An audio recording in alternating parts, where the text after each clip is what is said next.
اچھا، نسائی کی ایک حدیث پاک، لا تجعلوا قبری عیدا، میری قبر کو عیدگاہ مت بنانا، یہ اس طریقے سے یہ حدیث پاک سوشل میڈیا پر بہت کثرت کے ساتھ آج کل جو ہے نا وہ چل رہی ہے، ٹرینڈ چل رہا ہے اس کا۔ تو اب اس کے اندر یہ معنی بیان کیا جا رہا ہے کہ جناب نبی علیہ الصلوۃ والسلام کے فرمان کا مطلب یہ ہے کہ میری قبر کو عیدگاہ مت بنانا۔ عیدگاہ بنانے کا مطلب یہ ہے جیسے سال میں ایک مرتبہ عید آتی ہے تو تم میری قبر پر ایک مرتبہ نہیں آنا بلکہ کثرت کے ساتھ آتے رہنا۔ کیا یہ اس کا حدیث کا معنی ہے؟ اسی طریقے سے دوسری طرف اور بھی اس کے معنی بیان کیے جاتے ہیں، اور آج کل تو ویسے جس کا جو دل کر رہا ہے نا وہ معنی بیان کر رہا ہے۔ تو اب ذرا یہ بتائیے کہ اس حدیث پاک کا صحیح معنی کیا ہے؟ دیکھیں، یہ جو روایت آئی ہے اللہ کے نبی علیہ الصلوۃ والسلام سے، سب سے پہلے دن میں رکھیے گا انفرادی حیثیت میں تو یہ اس کی سند تھوڑی کمزور ہے، اچھا، لیکن اس کو جمی طرق کے ساتھ رکھ کے جب دیکھا جائے گا تو اس کی سند بھی قابل اعتبار ہو جائے گی، اور اس روایت کا جو متن ہے، مضمون ہے، اس پر کوئی آبجیکشن نہیں ہے، نہ قرآن کی مخالفت کا بلکہ بالکل عین مطابقت کا ہے۔ صحیح۔ تو اپنی سند کے اندر، اپنے متن کے اندر اس مضمون کی جو روایات ہے بالکل ٹھیک ہے۔ صحیح۔ اب مسئلہ یہ کہ روایت جب بھی کوئی ہمارے سامنے آتی ہے اس کو حل کرنے کی بھی کچھ اصول ہیں جو آئے بغائے ہم ذکر کرتے چلے آتے ہیں، لیکن یہاں پر اس روایت سے یہ معنی لے لینا کہ اللہ کے نبی علیہ السلام فرما رہے ہیں کہ ہماری جو قبر ہوگی مبارک اس کو عید نہ بنا لینا، فرمانا یہ چاہ رہے ہیں کہ کثرت سے آنا، یہ معنی بالکل تحریف بن جاتا ہے۔ اچھا، اور ماضی میں بھی کچھ حضرات ایسے تھے جن کا ذہن یہاں چلا گیا اور انہوں نے اس بات کو ذکر کیا کہ ہمیں لگ رہا ہے شاید یہ کثرت زیارت کی طرف توجہ دلانا مقصود ہے، لیکن پھر دیگر علماء یا جو محققین ہیں، جو شرح کرنے کے ماہر ہیں، ان سب نے ذکر کیا کہ یہ درست شرح نہیں بنتی، بلکہ اس کو انہوں نے قیلہ لفظ کے ساتھ اپنی کتابوں میں تعبیر کیا ہے۔ قیلہ لفظ کمزور قول کی طرف اشارہ کرتا ہے، جیسے ہم ملا علی قاری کو بھی مرقات کے اندر پڑھ دیں گے، یہ الفاظ ذکر کر کے گئے ہیں، ہوا واحد الاعیاد ای لا تجعلوا زیارت قبری عیدا فإنہ یوم لہو و سرور وحال زیارت خلاف ذلك وقیل محتمل ان یکون المراد الحث علی کثرت زیارته ولا یجعل کالعید التي لا یاتی فی العام الا مرتين۔ یعنی محققین علماء ذکر کر کے گئے ہیں یہ کمزور بات ہے کہ اگر ہم اس روایت سے یہ چیز سمجھ لیں کہ کثرت زیارت کی طرف توجہ دلائی گئی ہے، یہ کمزور بات ہے۔ درست بات یہ ہے کہ کثرت زیارت کی یہاں بات نہیں ہے۔ اب اس حدیث پاک کے اندر جو بات بیان کی جا رہی ہے بظاہر تو یہی نظر آ رہا ہے، جو موقع آپ کہہ رہے ہیں کہ بعضوں نے بیان بھی کیا تھا اور قیلہ کے لفظ سے تعبیر کیا گیا، لیکن بظاہر تو یہی بات سمجھ میں آ رہی ہے نا کہ جناب میری قبر کو عیدگاہ مت بناؤ، عید سال میں ایک مرتبہ آتی ہے تو ایک مرتبہ نہیں آنا، کثرت سے آتے رہنا، اور یہی معنی سمجھ کے نا اکثر لوگ جن کے پاس گنجائش ہوتی ہے نا وہ بار بار عمرے پر اسی نیت سے جاتے ہیں کہ جناب جب موقع لگے گا ہم جائیں گے۔ تو اس کا صحیح معنی کیا بنے گا؟ دیکھیں، سب سے پہلے تو ہم اپنے اکابرین کو بھی دیکھ لیں جو ان روایات کو لے کر بھی آئے ہیں، کیا وہ یہ چیز سمجھتے ہیں؟ جیسے امام مالک رحمۃ اللہ تعالیٰ علیہ کو آپ دیکھ لیں، اگر آپ ابن رشد کو دیکھیں گے تو انہوں نے ذکر کیا کہ امام مالک سے یہ چیز پوچھی گئی کہ ایک شخص ہے مدینہ منورہ میں رہتا ہے اور وہ بار بار زیارت کے لیے آتا ہے، مثلا صبح بھی آتا ہے، دوپہر کثرت زیارت کے لیے آتا ہے، تو امام مالک رحمۃ اللہ علیہ فرمایا کرتے تھے ما ھذا من الامر، اور یہ حدیث پڑھا کرتے تھے کہ رسول اللہ صلی اللہ علیہ وسلم فرمایا کرتے تھے لا تجعل قبری وثنا یعبد، اللہ تعالیٰ ہماری مبارک قبر پر خرافات نہ ہوتے چلی ہیں، ایسا نہ ہو کہ اسے بھی عبادت کا بنا دیا جائے۔ تو کثرت زیارت کو اکابرین پسند نہیں کیا کرتے ہیں۔ اچھا، بالکل، اس وجہ سے امام مالک کا یہ قول ہے، یہ امام مالک کا ہے، اور مالکی علماء بھی ہے، اس کی حکمت ہے بہت۔ یہ آپ حوالے سے بات کر رہے ہیں؟ جی میں بالکل حوالے سے حوالہ لے کے ڈال بھی دیجیے گا۔ اچھا، اسی طرح قاضی ایاز رحمۃ اللہ تعالیٰ علیہ، ان کو بھی اگر آپ دیکھیں گے ان سے بھی ایک جگہ یہی سوال ہوا کہ ایک شخص مدینہ منورہ میں رہتا ہے اور وہ روز صبح شام زیارت کے لیے حاضر ہو جاتا ہے اور وہاں پر کثرت سے دعائیں کر رہا ہوتا ہے، تو اس بات کے اوپر بھی قاضی ایاز رحمۃ اللہ علیہ نے بھی ذکر کیا کہ یہ سلف اور صالحین کا طریقہ کار نہیں رہا تھا، اور جو ان کا طریقہ نہ ہو ظاہر ہے وہی اب بہتر ہے جو ایک رسم اللہ کے نبی علیہ الصلوۃ والسلام جاری کر کے گئے تھے، اور اس کی ساری وجوہات ہیں، اور وجوہات یہ ہے کہ رسول اللہ صلی اللہ علیہ وآلہ وسلم نے ان تمام دروازوں کو بند کیا جو غلو میں ڈالتے ہیں، اور جو انسان کے نظریات اور عقائد کے اندر فساد برپا کر سکتے ہیں، وہ دروازوں کو بند کر کے گئے ہیں رسول اللہ صلی اللہ علیہ وسلم۔ مطلب اس میں آپ کو کیا نظر آتا ہے کہ فساد لگے گا، کوئی ایسا حادثہ پیش آ جائے گا کہ جس سے منع کر کے گئے کہ جناب بار بار نہیں آنا قبر پر؟ دیکھیں یہی سب سے اہم چیز ہی ہے یہ، اگر آپ اس بات کو سمجھیں کہ اللہ کے نبی علیہ الصلوۃ والسلام نے کیا سنت قائم کی تھی۔ قرآن پاک کو جس وقت ہم مطالعہ کرتے ہیں تو آپ غور کریں، بت پرستی کی شدید مذمت کرتا ہے قرآن پاک۔ ٹھیک ہے۔ اچھا، یہاں تک کہ حضرت نوح علیہ الصلوۃ والسلام سے کی قوم سے متعلق بھی قرآن ذکر کرتے ہیں، وَلَا تَذَرُنَّ وَدًّا وَلَا سُوَاعًا وَلَا يَغُوثَ وَيَعُوقَ وَنَسْرًا، کہ ہم نہ تو ود کو چھوڑیں گے، نہ سوا کو، نہ غوث کو، نہ یعوق کو، نہ نصر کو۔ یہ کون تھے سر؟ یہ جن کی وہ عبادت کر رہے تھے بت بنا کر۔ لیکن آپ تھوڑی سی تاریخ کا مطالعہ کر لیں، خود صحابہ کرام سے بھی مرویات ہیں کہ یہ نیک لوگ ہی تھے، صالحین لوگ ہی تھے، جن کی بعد میں مبالغہ شروع ہوا ان کے قبروں کے اوپر، پھر آہستہ آہستہ تصویروں میں بات گئی،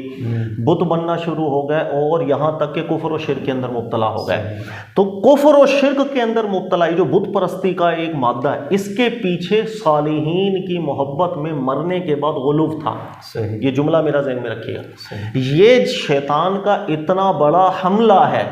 کہ کئی اللہ کے نبی ایسے گزرے ہیں کہ جب تک وہ زندہ تھے اس وقت تک کسی بھی قسم کا نہ کفر تھا نہ شرک تھا، لیکن بعد از وصال جب وہ نبی اس دنیا سے تشریف لے گئے، قوم نے نبیوں سے متعلق بھی مبالغہ کرنا شروع کیا، یہاں تک کہ کفر میں گئے اور شرک میں گئے۔ جیسے نمبر 1 حضرت عزیر علیہ السلام، قرآن ذکر کرتا ہے وقالت الیہود عزیر ابن اللہ، یہاں تک کہ اللہ کا بیٹے کا درجہ دے دیا حضرت عزیر علیہ السلام۔ پھر حضرت عیسیٰ کریم علیہ السلام، لیکن جب تک آپ نبی زندہ تھے اس وقت تک تو ایسی کوئی بات نہیں تھی، لیکن جیسے ہی پردہ فرمایا لوگ آہستہ آہستہ مبالغے میں پڑھتے پڑھتے کفر و شرک تک چلے گئے۔ تو یہ جو کفر و شرک کا معاملہ ہے یا بت پرستی کا معاملہ ہے، اس کی ایک بہت بڑی اصل ہے، اور وہ یہ ہے کہ نیک اور صالحین لوگوں کی محبت میں انتقال کر جانے کے بعد مبالغہ، یہ وہ اصل ہے جو شیطان نے حضرت نوح علیہ السلام کی قوم سے حملہ کرنا شروع کیا اور آج تک چلتا چلا جا رہا ہے۔ اب اللہ کے نبی علیہ السلام نے جو سنت قائم کی اس پہ غور کیجیے گا، جانتے تھے رسول اللہ صلی اللہ علیہ وآلہ وسلم کہ مبالغہ کس طرح ہوا اور شیطان کا حملہ کیا ہے، اس لیے اللہ کے نبی علیہ السلام کے جو آخری لمحات تھے اس میں بار بار نصیحت یہ تھی صحابہ اکرام کے سامنے، نبی علیہ السلام فرمایا کرتے تھے اس قوم پر اللہ کی لعنت و رحمت سے دوری ہو جنہوں نے قبور کو ان کے معاملات میں مبالغہ شروع کر دیا، مساجد بنا لی یا دیگر معاملات کر دی۔ یہ بار بار تلقین کرتے تھے رسول اللہ صلی اللہ علیہ وسلم، اور یہ بھی دعا فرمایا کرتے تھے کہ اے اللہ میری قبر کے اندر خرافات کے معاملات نہ ہو، وَسَنًا يُعْبَدْ، اللہ تعالیٰ میری قبر کو ایسا نہ کر دینا کہ یہ بھی کوئی بت بن جائے اور لوگ عبادات کے اندر مشغول ہو جائیں، تیری بارگاہ کو چھوڑ دیں، شرک میں مبتلا۔ اس چیز کا بڑا خوف محسوس کیا۔ اس تناظر میں آپ اس حدیث کو دیکھیں، آپ یہ ایک مستقل قرآن اور مستقل اللہ کے نبی علیہ السلام کا ایک مزاج جب پتہ چل رہا ہے۔ اب دیکھیں پچھلے انبیاء کرام علیہ السلام کے ساتھ جو ہوا، نبی علیہ السلام نے اس سے بیزاری کا اظہار کیا کہ اللہ جیسے ان کی قوم نے غلط کر دیا بالکل میرے بعد میری قوم کہیں غلط نہ کرے، بالکل ایسا مبالغے میں نہ پڑ۔ اسی وجہ سے آپ غور کریں، اللہ کے نبی علیہ السلام نے اب اس تناظر میں اس جملوں کو دیکھیں، لا تجعلوا قبری عیدا، کہ ہماری قبر کو عیدگاہ نہ بنانا۔ دوسرے الفاظ دیکھیں، اللہ ہماری قبر کو وثنا یعبد، ایسا بت نہ ہو جائے کہ لوگ عبادت کرنا شروع۔ یہ خوف اور ڈر تھا اللہ کے نبی صلی اللہ علیہ وسلم سے۔ اب فوراً صحابہ اکرام کو دیکھیے گا، جب رسول اللہ صلی اللہ علیہ وسلم کا مبارک وصال ہوا، صحابہ اکرام کا طرز عمل کیا رہا؟ نمبر 1، صحابہ اکرام نے رسول اللہ صلی اللہ علیہ وسلم کی قبر انور شریف کو ایسا اوپن نہیں رکھا جیسے عام قبور ہوا کرتی تھی، کوئی بھی آئے اور زیارت کرے، بلکہ پابندیاں لگا دی تھیں، اور عائشہ صدیقہ رضی اللہ تعالیٰ عنہا نے تو کچھ عرصے کے بعد بالکل پابندی لگا دی۔ پھر مدت گزر جانے کے بعد کسی ایک آدھ کو بلا کر کے نشانی یاد رکھنے کے طور پر زیارت کرواتی تھیں، اور اعلان بھی کیا کرتی تھیں اگر اس بات کا خوف نہ ہوتا جو رسول اللہ صلی اللہ علیہ وسلم کیا کرتے تھے تو ہم رسول اللہ صلی اللہ علیہ وسلم کی قبر انور شریف کو بھی بالکل اوپن کر دیتے، کوئی بھی آتا اور زیارت کرتا۔ اور یہ کئی روایات میں بھی آیا ہے، خود احمد رضا خان صاحب فتاوی رضویہ کے اندر بھی اس بات کو کوٹ کرتے ہیں کہ ایک دفعہ ام المومنین عائشہ صدیقہ رضی اللہ تعالیٰ عنہ نے کچھ لوگوں کو دیکھ لیا تھا کہ وہ اللہ کے نبی علیہ السلام کی قبر انور شریف کے پاس نا، جیسے وہ ہوتا ہے نا برکت کے لیے مٹی لے لینا، اس طرح کے معاملات۔ اس کے بعد آپ نے سختی کی اور بالکل بند کر دیا، لوگوں کو نہیں آنے دیتی تھی، اجازت نہیں دیتی۔ تو صحابہ کرام کا یہ طرز عمل کیا بتا رہا ہے آپ کو کہ ایسی جو جملے ہیں رسول اللہ صلی اللہ علیہ وسلم کے مبارک لبھائے مبارک سے جو ادا ہوئے تھے وہ لوگوں کو مبالغے سے روکنے کے لیے تھے یا لوگوں کو مبالغے کی طرف بلانے کے لیے؟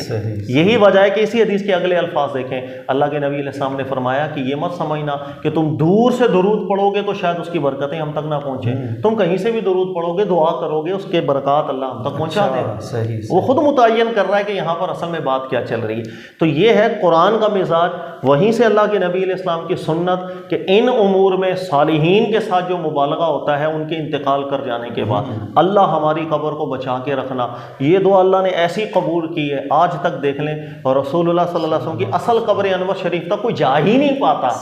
وہاں تک جا ہی نہیں پاتا، بالکل آج تک بند ہے۔ اللہ تعالیٰ نے نبی علیہ السلام کی اس دعا کو قبول فرمایا۔ یہ جس طریقے سے آپ بیان کر رہے ہیں کہ صحابہ کرام نے نبی کریم صلی اللہ علیہ وسلم کی قبر انور کے ساتھ جو معاملات کیے، اگر وہی بات وہی پیرایا اگر آج ہم اپنے صالحین کی قبر کے ساتھ کرتے تو بہتر نہیں ہوتا؟ جتنے معاملات ہمارے خراب ہو گئے، مزارات پر، صالحین کی قبور پر الگ الگ جو قسم کی حرکتیں ہو رہی ہیں، ڈھول ڈھمکے تک سر سوشل میڈیا پر آ رہے ہیں، مطلب وہاں پر طواف بھی شروع ہو گئے ہیں، بڑی بڑی حرکتیں شروع ہو گئی ہیں، بھائی یہ بھی کرتے ہیں،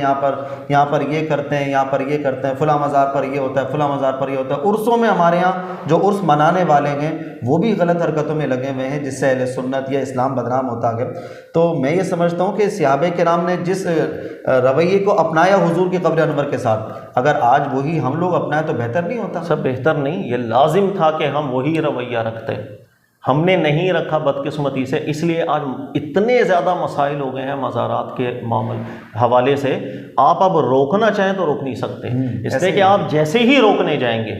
آپ وہاں بولیں گے کہ یہ بند کرو تو سر وہ آپ کو بولیں گے آپ بد مذہب ہو گئے۔ آپ اللہ کے نیک لوگوں کی قبروں پر آنے سے لوگوں کو روکتے ہیں۔ سر جواب اس کا سب سے بہترین یہ ہے، رسول اللہ صلی اللہ علیہ وسلم کی قبر انور شریف سے آنے کو صحابہ نے کیوں روک دیا؟ ام المومنین عائشہ صدیقہ نے کیسے روک دیا؟ سر اس سے بڑھ کر مبارک اور اعلیٰ جگہ قبر شریف کی تو اور کوئی دنیا میں نہیں ہو سکتی ہے۔ سر دین کے مزاج کو سمجھے، لوگوں کو فتنے میں مبتلا نہیں کیا جاتا۔ آج بھی میرا یہی سٹینڈ ہے جو عمر فاروق رضی اللہ تعالیٰ عنہ نے بھی لیا، نبی علیہ الصلوۃ والسلام نے جو سنت قائم کی۔ آپ کو معلوم ہے کہ عمر فاروق صحابہ کرام کے ساتھ جب گئے اور یہ عرب کے کچھ علاقے جب فتح ہو رہے تھے تو وہاں پر آپ کو ایک مزار ملا اور حضرت دانیال علیہ الصلوۃ والسلام کا، اچھا، اور وہاں پر جو بھی اس وقت کے کفار وغیرہ تھے وہاں پر وہی عرس کرنا وغیرہ، یہاں تک کہ انہوں نے یہ بھی رسمیں بنائی ہوئی تھیں کہ وہ مخصوص ایام میں پورے سال کے اور قبر سے جسم مبارک کو بھی باہر نکالا کرتے تھے، کچھ رسومات ادا کیا کرتے تھے اور دوبارہ سے تدفین کر دیا کرتے۔ عمر فاروق نے جب یہ معاملہ دیکھا اور وہاں پر جب مسلمانوں کا غلبہ ہوا تو اسی قبر انور میں سے آپ کی جو جسم مبارک تھا حکم دیا تھا صحابہ کو ایسی جگہ پر دفن کر کے آ جانا کہ کسی کو بھی علم نہ ہو کہ کہاں پر تدفین ہوئی تھی، اور یہ صحیح روایت ہے، یہ روایت غلط نہیں ہے۔ سر صحابہ کرام مزاج سے واقف تھے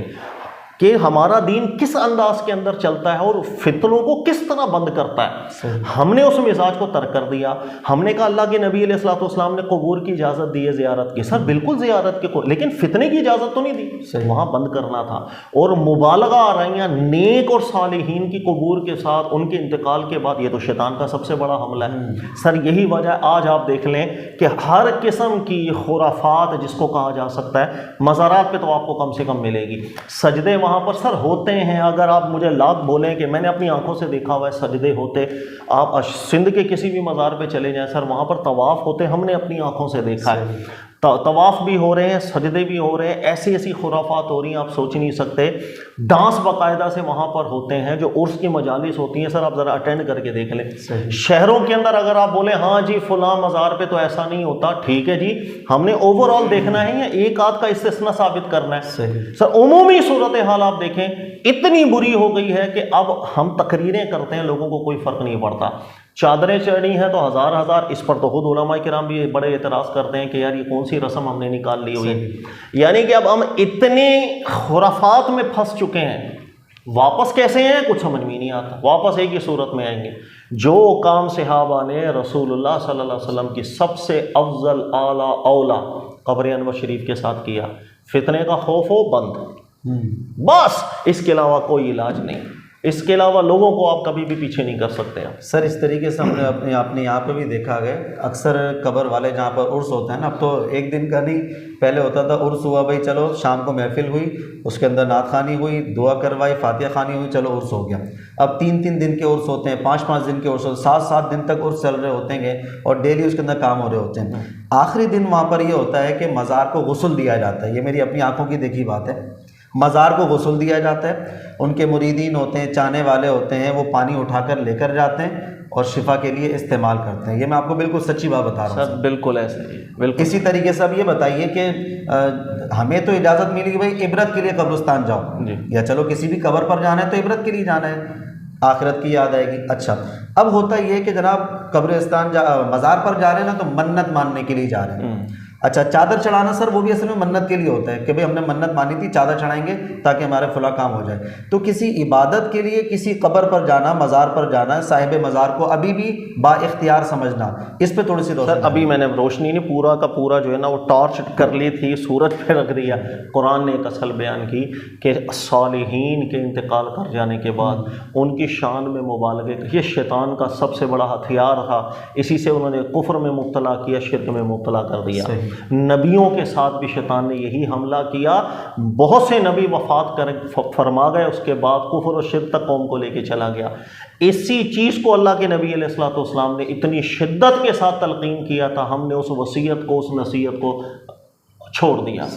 سر یہ سب معاملات آپ دیکھ لیں. ابھی آپ کہہ رہے ہیں غسل دیا جاتا ہے وہ پانی، سر یہی چیز تو ام المومنین عائشہ صدیقہ رضی اللہ تعالیٰ عنہ نے دیکھ لی تھی. رسول اللہ صلی اللہ علیہ وسلم کی قبر انور شریف کے ساتھ کچھ لوگ کچھ برکت کے لیے کچھ سر بند کر دیا تھا، لوگوں کو پھر آنے کی اجازت نہیں دی. حالانکہ اس وقت تو صحابہ کرام زندہ تھے، حالانکہ اس وقت تو خرافات کرنے والے لوگ بالکل نہیں تھے. کوئی ہوگا جو نیا نیا مسلمان ہوا ہوگا، بیچارے کو آداب نہیں پتہ ہوں گے. سر عموم تو ٹھیک تھا نا، عام صورتحال تو ٹھیک تھی، پھر بھی پابندی لگا دی. فرمایا کرتی تھی جس بات کا خوف ہے نہیں ہوتا تو ہم آپ کی قبر شریف مبارک کو بھی اوپن کر دیا کرتے، لوگ سب آئیں زیارت کریں. سر اس بات کو ہمیں سمجھنا چاہیے تھا. آج اتنے زیادہ آپ مبالغوں میں پڑ چکے ہیں، اب آپ پیچھے مت. اب آپ لاکھ تقریریں کریں کہ 4 ہاتھ دور کھڑے ہونا ہے آپ نے، سر کوئی عمل نہیں کرتا. اب جا کر کے مزارات پر دیکھ لیجیے گا کون 4 ہاتھ دور کھڑا ہوتا ہے، اکا دکا. باقی سب یہ ایک الگ ہی چیپٹر کھول دیا، مطلب سب کچھ الگ ہو گیا. آپ روک نہیں سکیں گے. جب شیطان یہ لذتیں ڈال دیتا ہے کفر کی اور شرک کی، تو پھر انسان اسی کو دین سمجھ رہا ہے، اس کے لیے وہی ایمان ہے. تو سر اس کام سے پیچھے ہونا تو اس کو ایسا لگے گا کہ میں اپنا ایمان پیچھے کر رہا ہوں. اس لیے ان معاملات کے اندر بالکل سختی رکھنی چاہیے تھی جیسے صحابہ کرام کا ایک طریقہ کار رہا تھا، ورنہ معاملات ہاتھ سے نکلتے ہیں اور پھر واپس نہیں آتے. ٹھیک ہے سر.